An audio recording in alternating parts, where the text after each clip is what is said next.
Ano yung mga na-provide mo nga? Kwentuhan mo nga. Pinakamalala ko, pinovidean ko ng condominium. Binilan ko siya Condominium, ng Oo. unit yung ex ko, and then, pero yun, isa-surprise ko sa Bicol.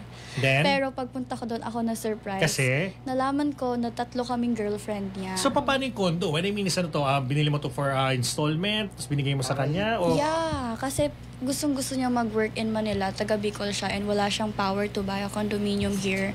So ginawa ko, ako yung gumawa ng way para ma-providean siya, para doon na siya sa Manila. Oo. Pero yun- Wala nang reason na ano. Yeah. Biro mo ang gagawin na lang ni Guy, ganito, no? Mamahalin ka na lang niya eh. Mamahalin Di ba? na Parang gano'n na lang yung dating.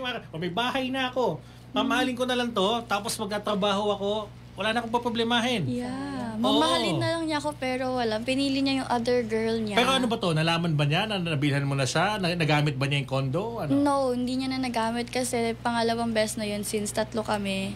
Doon siya nakastay sa dorm ng babae, and nalaman ko na yung pinapadala kong pera for his family, doon niya dinadala sa babae niya pang date nila. Oh, so parang ang nangyayari, nagmumukha siyang big shot doon sa girl, pero pera mo pala yon. Yeah, it's